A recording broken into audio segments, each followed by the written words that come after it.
വാക്കുകളുടെ ശക്തിയെക്കുറിച്ചാണ് നമ്മൾ ഈ ആഴ്ച സംസാരിച്ചു തുടങ്ങിയത്. നമ്മുടെ വാക്കുകളാൽ നമുക്ക് നീതീകരിക്കപ്പെടാനും കഴിയും. നമ്മുടെ വാക്കുകൾ തന്നെ നമ്മളെ കുറ്റക്കാരുമാക്കും. അതുകൊണ്ട് കർത്താവ് തന്നെ പറഞ്ഞു, കേൾക്കുവാൻ നമ്മൾ വേഗതയുള്ളവരായിരിക്കണം, എന്നാൽ മറുപടി പറയാൻ വളരെ താമസിക്കണം, പറയുവാൻ താമസമുള്ളവരായിരിക്കണം. കേട്ടതിനെല്ലാം പെട്ടെന്ന് പ്രതികരിക്കരുത്. എല്ലാം കേൾക്കണം, എന്നാൽ പ്രതികരണം അത് നാളെ ബുദ്ധിമുട്ടുകൾ ഉണ്ടാക്കും. അതുകൊണ്ട് വളരെയധികം കാര്യങ്ങളെല്ലാം കേൾക്കാതിരിക്കരുത്. നാം ഈ സമൂഹത്തിലെ എല്ലാ കാര്യങ്ങളും കേൾക്കണം. നമ്മെ സംബന്ധിക്കുന്നത് കേട്ടാൽ മതി. എല്ലാ കാര്യങ്ങളും കേൾക്കാൻ പോകണ്ട. അപ്പുറത്തെ വീട്ടിലെ ഭാര്യയും ഭർത്താവും തമ്മിലുള്ള വഴക്ക് കേൾക്കാൻ പോകേണ്ട ആവശ്യമില്ല. നമ്മുടെ വീട്ടിലെ കാര്യങ്ങൾ കേൾക്കണം, നമ്മുടെ ഓഫീസിലെ കാര്യങ്ങൾ മുഴുവൻ കേൾക്കണം, നമ്മളുടെ ഫെലോഷിപ്പിലുള്ള, കൂട്ടായ്മയിലുള്ള, ചർച്ചിലുള്ള കാര്യങ്ങൾ കേൾക്കണം. നമ്മുടെ ജീവിതത്തോട് ബന്ധപ്പെട്ട കാര്യങ്ങൾ മാത്രമേ കേൾക്കാവൂ. എല്ലാം കേൾക്കരുത്, നമുക്ക് വേണ്ടത് കേൾക്കണം. എല്ലാ വാർത്തകളും തന്നെ കേട്ടുകൊണ്ടിരിക്കുക. ചിലർ വാർത്തകൾ മാത്രം ഇടുന്ന ചില വീടുകളുണ്ട്, എല്ലാം കേട്ടുകൊണ്ടിരിക്കും. ആ ഇൻഫോർമേഷനുകൾ ഒത്തിരി പേരെ തകർക്കും. കാരണം വാർത്തകളെല്ലാം നെഗറ്റീവാണ്. മാത്രമല്ല അതിനകത്ത് ഒരു 50% സത്യം ഉണ്ടാകണമെന്നില്ല. ഓരോ പാർട്ടിക്കാർക്ക് ഓരോ മീഡിയകളുണ്ട്, ഓരോ പാർട്ടികളോട് അനുകൂലമായ മീഡിയകൾ. അപ്പോൾ ഏത് പാർട്ടിയോട് അനുഭാവമാണോ ആ പാർട്ടിയെ അവർ ഹൈലൈറ്റ് ചെയ്ത് പറയും, ബാക്കിയുള്ളവരെ വിമർശിക്കാം. അപ്പോൾ ചിലരെ സത്യം അറിഞ്ഞിട്ടല്ല ഇവരെ, ചിലപ്പോൾ നിരപരാധികളെക്കുറിച്ച് വളരെ മോശമായിട്ടാണ് ഒരു പക്ഷേ വരുന്നത്. സമ്പന്നരെ ആക്ഷേപിക്കുന്നതും രാഷ്ട്രീയ നേതാക്കന്മാരെ ആക്ഷേപിക്കുന്നതും എല്ലാം ഓരോരുത്തർക്ക് അവരവരുടെ താല്പര്യം പോലെയാണ് അത് ചെയ്യുന്നത്. അതാണ് മീഡിയകൾ. അതുകൊണ്ട് കേൾക്കുന്നത് വളരെ അധികം നിങ്ങൾ ശ്രദ്ധിക്കേണ്ട ഒരു കാര്യമാണ്. എല്ലാം കേൾക്കാൻ പോകരുത്, എല്ലാ ന്യൂസുകളും കേൾക്കാൻ നിൽക്കരുത്. സ്മിത്ത് വിഗിൾസ്വർത്ത് എന്ന ദൈവപുരുഷൻ, 14 മരിച്ചവരെ ഉയർപ്പിച്ച ദൈവപുരുഷൻ, അദ്ദേഹത്തിൻ്റെ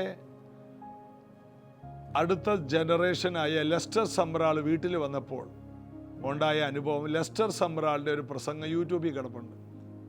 അദ്ദേഹത്തിൻ്റെ കയ്യിലൊരു കൊടയുണ്ട്, ബൈബിളുണ്ട്, കൂടാതെ ഒരു ന്യൂസ് പേപ്പറുമായിട്ടാണ് സ്മിത്ത് വിഗിൾസ്വർത്തിൻ്റെ വീട്ടിനകത്തോട്ട് ചെന്നത്.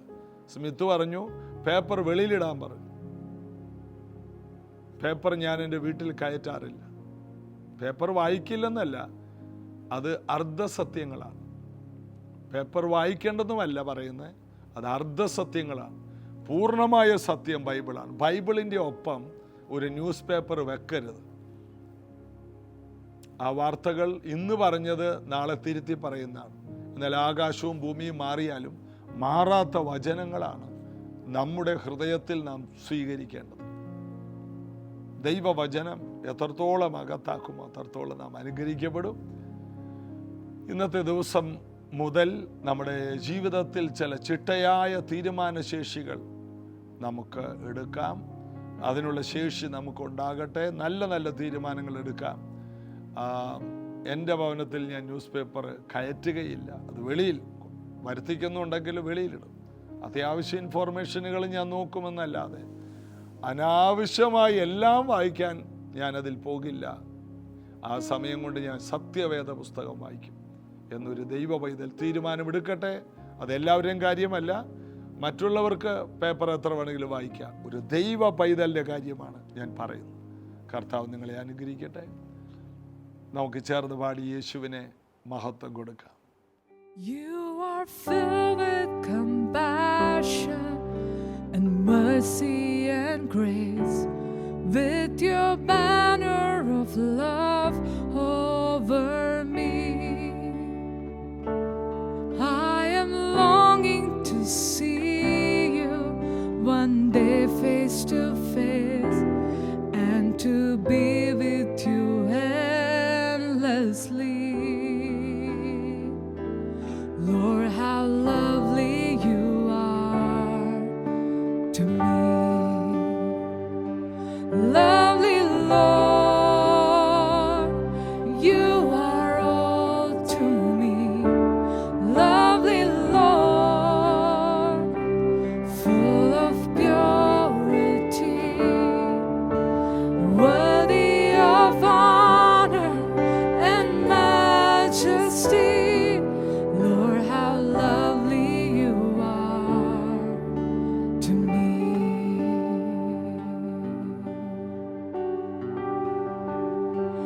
You are bright as the sunrise and fairest of all. Unto you all the glory will be. You're the God of creation and Lord of my life, and we worship you faithfully. Lord, how lovely you are to me. Lovely Lord, you are all to me.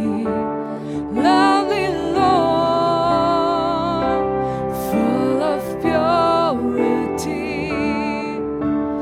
worthy of honor and majesty. Lord, how lovely you are to me.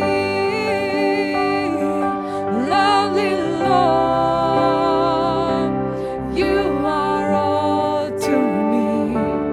Lovely Lord, full of purity, worthy of honor and majesty. Lord, how lovely you are to me. We will worship the name of the holiest one. We will worship your excellency. We will give you the glory for things you have done, and be thankful eternally. Lord, how lovely you are to me. Lovely Lord, you are good to me. Lovely Lord, full of purity, worthy of honor and majesty. Lord, how lovely you are to me. Lovely Lord, you are all to me. Lovely Lord, full of purity, worthy of honor and majesty. Lord, how lovely you are to me. യോഹന്നാന്റെ സുവിശേഷം 7-ാം അധ്യായം. അതിൽ നമ്മൾ കഴിഞ്ഞ ദിവസം വായിച്ചത് യേശുവിനെ പിടിക്കാൻ പട്ടാളക്കാരെ, ചേവകരെ മഹാപുരോഹിതന്മാരും പരീശന്മാരും അയച്ചു. എന്നാൽ ഈ ചേവകർക്ക് യേശുവിനെ പിടിക്കാൻ പറ്റിയില്ല. യേശു തൊട്ടു മുമ്പിലിരിക്കുകയാണ്. യേശു സംസാരിക്കുന്നത് പോലെ ആരും ഒരു നാളും സംസാരിച്ചിട്ടില്ല. ഇതാണ് ഇവരുടെ വിഷയം. ഈ മനുഷ്യൻ്റെ വാക്കുകൾ മാനുഷികമല്ല, ഇത് മനുഷ്യൻ്റെ വാക്കല്ല, ഇതെല്ലാം ദൈവത്തിൽ നിന്നാണ്. ദൈവത്തിന് പുകഴ്ച കൊടുക്കുന്ന വാക്കുകൾ. ഈ വാക്കുകൾ കേട്ടിട്ട് ഇവർ തിരിച്ച് പട്ടാളം അവിടെ ചെന്നു. മഹാപുരോഹിതന്മാരും ശാസ്ത്രിമാരും ചോദിച്ച് അവനെ കൊണ്ടുവരാഞ്ഞതെന്ന്. ഈ മനുഷ്യൻ സംസാരിക്കുന്ന പോലെ ആരും ഒരു നാളും സംസാരിച്ചു. ഉടനെ അവരെ വഴക്ക് പറയുന്നുണ്ട്. നിങ്ങൾക്ക് എന്താ ബോധമില്ലേ? ഇദ്ദേഹത്തിൻ്റെ കാര്യം എന്തിനാ അദ്ദേഹം ശ്രദ്ധിക്കുന്നത് എന്ന രീതിയിൽ, ഞങ്ങളാരെങ്കിലും അവനിൽ വിശ്വസിച്ചിട്ടുണ്ട് എന്ന രീതിയിലുള്ള വാക്കുകളൊക്കെ പറഞ്ഞു. അപ്പോൾ 50-ാം വാക്യം മുതൽ 7:50 മുതൽ യോഹന്നാനിൽ കാണുന്നത്, അവരിൽ ഒരുത്തനായി മുമ്പേ അവൻ്റെ അടുക്കൽ വന്നിരുന്ന നിക്കോദിമോസ് അവനോട്, ഒരു മനുഷ്യൻ്റെ വാമൊഴി ആദ്യം കേട്ട് അവൻ ചെയ്യുന്നത് ഇന്നത് എന്ന് അറിഞ്ഞിട്ടല്ലാതെ നമ്മുടെ ന്യായപ്രമാണം അവനെ വിധിക്കുന്നുവോ എന്ന് പറഞ്ഞു. അവർ അവനോട്, നീയും ഗലീലക്കാരനോ? പരിശോധിച്ചു നോക്കുക, ഗലീലയിൽ നിന്ന് പ്രവാചകന്മാർ എഴുന്നേൽക്കുന്നില്ലല്ലോ എന്ന് പറഞ്ഞു. നീയും ഗലീലക്കാരനോ? ഗലീലയിൽ നിന്ന് പ്രവാചകന്മാർ എഴുന്നേൽക്കുന്നില്ലല്ലോ. ഇവർ ബൈബിളിലെ വള്ളി പുള്ളി വിടാതെ സൂക്ഷ്മ നിരീക്ഷണം നടത്തുന്നവരാണ്. എന്നിട്ടും ബൈബിളിലെ സത്യങ്ങൾ ഗ്രഹിക്കാൻ കഴിയാതെ പോയത്. ഇരുട്ടിലിരിക്കുന്ന ജനം വലിയൊരു വെളിച്ചം കണ്ടു എന്ന് പറയുന്നത് ആ ഗലീല പ്രദേശത്തെക്കുറിച്ചാണ്. അവരാ വാക്യം അവരുടെ കണ്ണിൽപ്പെട്ടില്ല. അവൻ നസറേയൻ എന്ന് വിളിക്കപ്പെടും എന്ന് ബൈബിളിൽ പറയുന്നത് അവരുടെ കണ്ണിൽപ്പെട്ടില്ല. അവൻ ജനിച്ചത് ബേത്ലഹേമിലാണ്. അത് മഹാപുരോഹിതന്മാരെ വിളിച്ച് ഹെരോദാവ് പറഞ്ഞത് അവർ വിട്ടുപോയി. ഇതെല്ലാം ഒന്ന് കൂട്ടി വായിക്കാനുള്ള ശേഷി, ദൈവകൃപ ഇവർക്കില്ലാതെ പോയി. നാം എന്ത് അനുഗ്രഹിക്കപ്പെട്ടവരാണ്. നമ്മൾ വായിക്കുന്ന വചനം നമുക്ക് മനസ്സിലായി.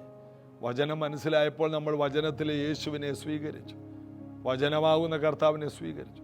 കർത്താവ് പറഞ്ഞു, വിശ്വസിക്കുന്നവർ സ്നാനപ്പെടണം. പിതാവിൻ്റെ പുത്രൻ്റെ പരിശുദ്ധാത്മാവിൻ്റെ നാമത്തിലുള്ള സ്നാനം, വെള്ളത്തിൽ മുങ്ങുന്ന സ്നാനം, അത് നമ്മൾ സ്വീകരിച്ചു. എന്താണ് സ്നാനം? ശവടക്കിന് തുല്യമാണെന്ന് വേദപുസ്തകം പറയുന്നു. അതായത് റോമാലേഖനം 6 പറയുന്നു, ക്രിസ്തുവിനോട് ചേരാൻ സ്നാനം ഏൽക്കുന്ന നാം അവൻ്റെ മരണത്തിലും പങ്കാളിയാകുന്നു.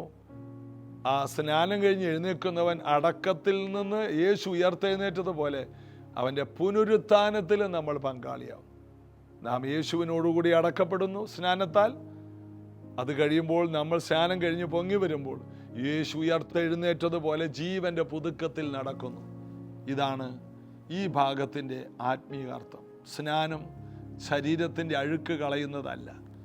ശരീരത്തിൻ്റെ അഴുക്ക് കളയാനാണെങ്കിൽ വീട്ടിൽ കുളിക്കാൻ നമുക്ക് നല്ല ഷവർ ജെല്ലും ഉണ്ട്. നമുക്ക് കുളിക്കാൻ വീടുണ്ട്. ഈ കലങ്ങിയ വെള്ളത്തിൽ പുഴയിൽ പോയി സ്നാനത്തൊട്ടിയിൽ ഒന്നും പോയി മുങ്ങേണ്ട ആവശ്യമില്ല. ഇതെന്തിനാണ്? ഇത് നല്ല മനസാക്ഷി നമുക്ക് ലഭിക്കുന്നതാണെന്ന് പത്രോസ് തൻ്റെ ലേഖനത്തിൽ പറയുന്നു. യേശുവിൻ്റെ ജീവിതം വളരെ വളരെ വളരെ ശ്രേഷ്ഠകരമായിരുന്നു. യേശു പറഞ്ഞ വാക്കുകൾ വിശ്വസിച്ചവർ അനുഗ്രഹിക്കപ്പെട്ടു. ഇതാ രാത്രിയിൽ യേശുവിൻ്റെ അടുക്കൽ ഒരിക്കൽ ചെന്നവൻ, അവൻ്റെ അകത്ത് ഒരു നിത്യജീവൻ്റെ അളവ് കിടപ്പുണ്ട്. അന്ന് രാത്രി യേശുവിൻ്റെ അടുക്കൽ ചെന്നപ്പോൾ, നീ ദൈവത്തിൻ്റെ അടുക്കൽ നിന്ന് വന്നവനാണ്, അതുകൊണ്ടാണ് ഈ അത്ഭുതങ്ങളൊക്കെ നിന്നിൽ സംഭവിക്കുന്നത്. യോഹന്നാൻ 3 നമ്മൾ കാണുന്നു. പരീശന്മാരിൽ ഒരുത്തനാണ് ഈ നിക്കോദെമോസ്. ഇദ്ദേഹം പറഞ്ഞു, ഇത് നീ ദൈവത്തിൻ്റെ അടുക്കൽ നിന്ന് വന്നവനാണ്, അതുകൊണ്ടാണ് ഇത്രയും അത്ഭുതം നടക്കുന്നത്. യേശു അതിന് ഞാൻ ദൈവത്തിൻ്റെ അടുക്കൽ നിന്ന് വന്നു എന്നൊന്നും പറഞ്ഞില്ല. എനിക്ക് നിന്നോട് പറയാനുള്ളത്, പുതുതായി ജനിച്ചില്ലെങ്കിൽ ദൈവരാജ്യം കാണാൻ ആർക്കും കഴിയില്ല. നിനക്കെന്നല്ല, ആർക്കും കഴിയില്ല. യേശു അതാണ് പറഞ്ഞത്. നിക്കോദിമോസ് ചോദിച്ചു, ഒരുവൻ മരിച്ച ശേഷം അമ്മയുടെ വയറ്റിൽ വീണ്ടും ചെല്ലും, വീണ്ടും എങ്ങനെ ജനിക്കും? പുതുതായി എങ്ങനെ ജനിക്കും? അപ്പോൾ യേശു പറഞ്ഞു, ആത്മാവിനാലും വെള്ളത്താലും ജനിക്കണം. അതായത് കാറ്റ് ഇഷ്ടമുള്ളിടത്തേക്ക് വരുന്നു പോകുന്നു. ഇതുപോലെയാണ് വീണ്ടും ജനിച്ച വ്യക്തി, പുതുതായി ജനിച്ച വ്യക്തി. എവിടെ നിന്ന് വരുന്നെന്നറിയില്ല, എങ്ങോട്ട് പോകുന്നെന്നറിയില്ല. നമുക്ക് തെളിയിക്കാനായിട്ട് പറ്റില്ല, കാണിച്ചു കൊടുക്കാനൊന്നുമില്ല. വീണ്ടും ജനിച്ച വ്യക്തിയുടെ ഒരു കാര്യവും നമുക്ക് കാണിക്കാനില്ല. അവൻ ജനിച്ചു. ഇന്ന് സമൂഹത്തിലെല്ലാം കാണിച്ചു കൊടുക്കാൻ എന്തെങ്കിലും വേണം. ഒരു ദൈവമാണെങ്കിൽ കാണിച്ചു കൊടുക്കണം. ദൈവത്തിൻ്റെ മക്കളാണെങ്കിൽ അതിനൊരു കാര്യങ്ങൾ കാണിച്ചു കൊടുക്കണം. നമുക്ക് വിശ്വാസത്താൽ ജീവിക്കാനേ കഴിയും. എൻ്റെ നീതിമാൻ വിശ്വാസത്താൽ ജീവിക്കാൻ. ഞാൻ പുതിയതാണ്. കാറ്റ് ഇഷ്ടമുള്ളിടത്തുനിന്ന് വരുന്നു, ഇഷ്ടമുള്ളിടത്തേക്ക് പോകുന്നു. വീണ്ടും ജനിച്ചവരെല്ലാം അങ്ങനെയാണ്. നിക്കോദിമോസിനെ കർത്താവ് പഠിപ്പിച്ചു. അവൻ തിരിച്ചുപോയി. രണ്ടാമത് പോയതായിട്ട് കാണുന്നില്ല. ഒരിക്കൽ അവിടെ ചെന്നു എന്നാണ് ഇവിടെയും എഴുതിയിരിക്കുന്നത്. അവരിൽ ഒരുത്തനായി മുമ്പേ അവൻ്റെ അടുക്കൽ വന്നിരുന്ന, അതിൻ്റെ അർത്ഥം മുമ്പേ, അതിനു മുമ്പ് വന്നിരുന്ന. അപ്പോൾ പല പ്രാവശ്യം പോയി കാണാം. ഏതായാലും അവനൊരു രഹസ്യ ശിഷ്യനാണ്. അതുകൊണ്ടാണ് യേശുവിൻ്റെ ക്രൂശീകരണത്തിൽ തൈലമെല്ലാം പൂശാൻ, സുഗന്ധദ്രവ്യങ്ങൾ പൂശാൻ, യേശുവിൻ്റെ ഡെഡ് ബോഡിയിൽ വളരെയധികം പൈസ മുടക്കാൻ, ഇവൻ വില മുടക്കാൻ കടന്നു വന്നത്. അരിമത്യക്കാരനായ ജോസഫ്, നിക്കോദിമോസ് മാത്രമേ യേശുവിന് വേണ്ടി അന്നുണ്ടായുള്ളൂ. അപ്പോൾ രഹസ്യ ശിഷ്യന്മാരും ആവശ്യമാണ്. ദൈവസഭയിൽ രഹസ്യമായി വരുന്നവരുമുണ്ട്, വല്ല കാലത്തും വരുന്നവരുമുണ്ട്, എപ്പോഴും വരുന്നവരുമുണ്ട്. ആരാണ് പ്രധാനികൾ? എല്ലാം ഒരുപോലെ തന്നെയാണ്. എന്നാൽ എപ്പോഴും കിട്ടുന്നവർ വളരെ പ്രയോജനപ്പെടുന്നവരാണ്.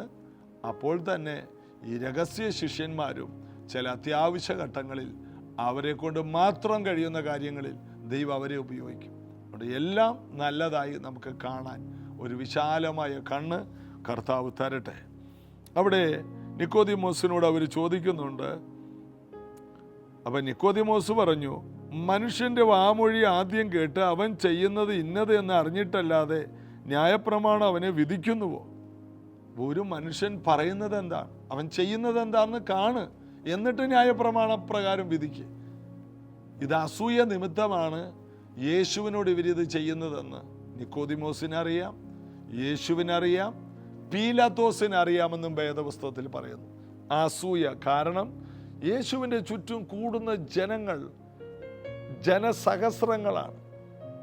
പുരുഷാരവനെ തിക്കി തിരക്കുന്നു എന്നാണ്. യേശു ഒരു വീട്ടിൽ പാർത്താൽ ആ വീട്ടിൽ ഇരിക്കാൻ പോലും സ്ഥലമില്ല.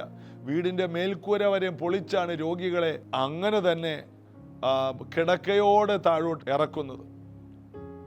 യേശുവിൻ്റെ കാലത്തെ ആ ചരിത്രം പോലെ പിന്നെ കണ്ടില്ലല്ലോ. ഇപ്പോൾ ഒരു പക്ഷേ ഉണ്ടായിരിക്കാം, എന്നാൽ ഇതുപോലെയുള്ള കാര്യങ്ങൾ യേശുവിൽ വളരെയധികം നടന്നിരുന്നു. യേശു എവിടെ ചെന്നാലും ജനസഹസ്രങ്ങൾ. യേശു നിർജ്ജന സ്ഥലത്തോട്ട് പോയാൽ നിർജ്ജന സ്ഥലം വലിയ സമൂഹങ്ങളുടെ ഇടമായി മാറും. യേശു എവിടെയുണ്ടോ അവിടെ ജനസാന്ദ്രത കൂടുതലാണ്. സാധാരണ നദീതീരങ്ങളിലും സമുദ്രതീരങ്ങളിലുമാണ് ജനസാന്ദ്രത കൂടുതൽ, തീരദേശങ്ങളിൽ. എന്നാൽ യേശു ആറ്ററമ്പ്, യേശു വചനമാണ്.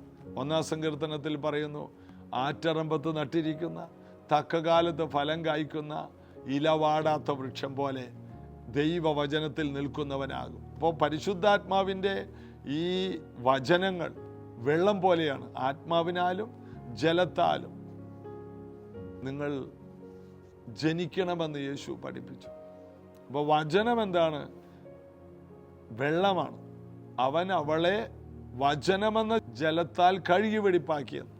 അപ്പോൾ വചനം എന്ന വെള്ളം. ഈ ആറ്ററമ്പതിൻ്റെ പ്രത്യേകത അതാണ്. ഈ വചനത്തിൻ്റെ എറമ്പത്താണോ നീയും ഞാനും.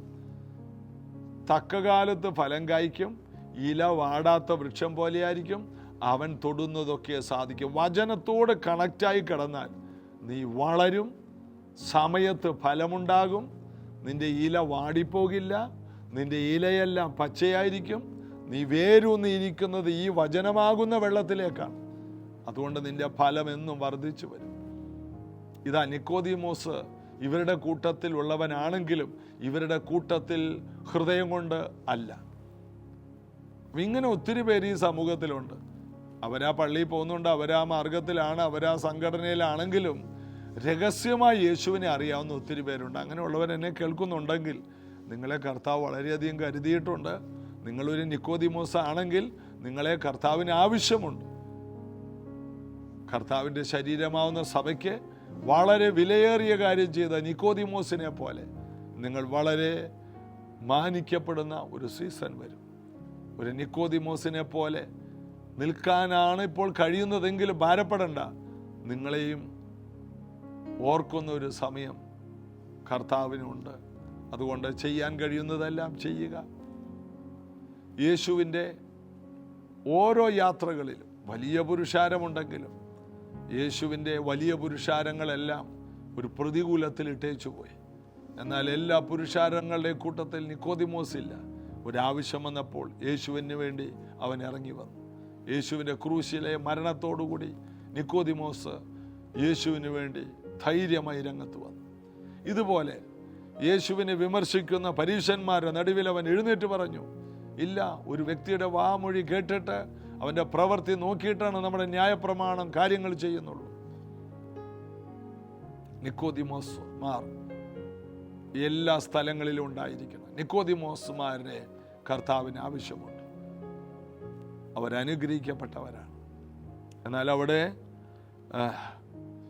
52-ാം വാക്യത്തിൽ നീയും ഗലീലക്കാരനോ? പരിശോധിച്ചു നോക്ക്. എന്തിലാ പരിശോധിക്കുന്ന? ബൈബിളിൽ. ഗലീലിൽ നിന്ന് പ്രവാചകന്മാർ എഴുന്നേൽക്കുന്നില്ലല്ലോ. വേദപുസ്തകം സൂക്ഷിച്ചു നോക്കുമ്പോൾ ഗലീലയിൽ അവിടെ നിന്നാണ് വലിയ കാര്യങ്ങൾ നടന്നത്. ആരും എഴുന്നേൽക്കാത്തിടത്ത് യേശു വന്ന് ശുശ്രൂഷ ചെയ്തു. പ്രവാചകന്മാർ എഴുന്നേൽക്കുന്ന അതേ സ്ഥലത്തല്ല യേശു വന്ന് നിന്നത്. യേശു ഇരുട്ടിലിരിക്കുന്ന ജനത്തിൻ്റെ നടുവിൽ ആര് ചെല്ലാത്തിടത്ത് യേശു ചെന്നു. യേശുവിനെ മറ്റുള്ള പ്രവാചകന്മാരുടെ ഒരു പിന്തുടർച്ചയായിട്ടല്ല യേശു നിന്നത്. ഇരുട്ടിലിരിക്കുന്ന ജനത്തിന് ഒരു വലിയ വെളിച്ചമാകാൻ യേശു ഗലീലയിൽ പാർത്തു. യേശുവിനെ എല്ലാവരും അറിയണമെന്നോ അംഗീകരിക്കണമെന്നോ നിർബന്ധമില്ല. യേശു വന്നത് കാണാതെ പോയെന്നെ തിരഞ്ഞ് രക്ഷിപ്പാൻ. ദീനക്കാർക്കാണ് വൈദ്യനെ കൊണ്ട് ആവശ്യം. യേശു പാപികളെ തിരഞ്ഞാ വന്നത്. അതുകൊണ്ട് നീതിമാന്മാരെ അന്വേഷിച്ച് പരീശന്മാരെ ശാസ്ത്രിമാരുടെ ഇഷ്ടത്തിന് ജീവിക്കാനല്ല വന്നത്.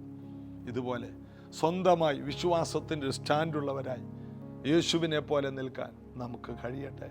പ്രാർത്ഥിക്കും. യേശുവിൻ്റെ നാമത്തിൽ ഇന്ന് ഈ തിരുവഴുത്തുകൾ കേട്ടവർ ബലപ്പെടട്ടെ. നിക്കോദീമോസിനെ പോലെ എപ്പോഴും സഭയിൽ വരാൻ പറ്റുന്നില്ലെങ്കിലും ഹൃദയം കൊണ്ട് യേശുവിനോട് ചാഞ്ഞിരുന്ന നിക്കോദീമോസിനെ പോലെ ഉള്ള പ്രിയപ്പെട്ടവരെ ഞങ്ങൾ അനുഗ്രഹിക്കുന്നു. അവർക്ക് എപ്പോഴും വരാൻ കഴിയുന്നില്ല, പലതിലും പെട്ടുകിടക്കുന്നവരാണെങ്കിലും അവരെയും കർത്താവ് വളരെയധികം കണ്ടിരിക്കയാൽ സ്തോത്രം. അങ്ങനെയുള്ള കുടുംബങ്ങൾ അനുഗ്രഹിക്കപ്പെടട്ടെ. സ്വാതന്ത്ര്യമില്ലാതെ വീട്ടിനകത്ത് രഹസ്യമായി നിന്നുകൊണ്ട് പ്രാർത്ഥനയ്ക്ക് വരുന്ന പലരുണ്ടല്ലോ, അവരെ ഞങ്ങൾ അനുഗ്രഹിക്കുന്നു. അവരും കർത്താവിന് വിശേഷതയുള്ളവരാകിയാൽ സ്തോത്രം. അനുഗ്രഹിക്കും. ഇന്ന് ഈ വചനം കേട്ടവർ സൗഖ്യമാകണം. ബന്ധനങ്ങൾ യേശുവിൻ നാമത്തിൽ അഴിയട്ടെ. യേശുവിൻ്റെ വാക്കുകളുടെ വിടുതൽ ഇവർ അനുഭവിക്കട്ടെ. പ്രാർത്ഥിച്ച് അനുഗ്രഹിക്കുന്നു. യേശുവിൻ നാമത്തിൽ പിതാവേ, ആമേൻ. എല്ലാവർക്കും പുതിയ ദൈവവചന ധ്യാനത്തിനായി അവസരം ഇനിയും തരട്ടെ. നാളെ ഇതേ സമയത്ത് വീണ്ടും കാണാം. God bless you.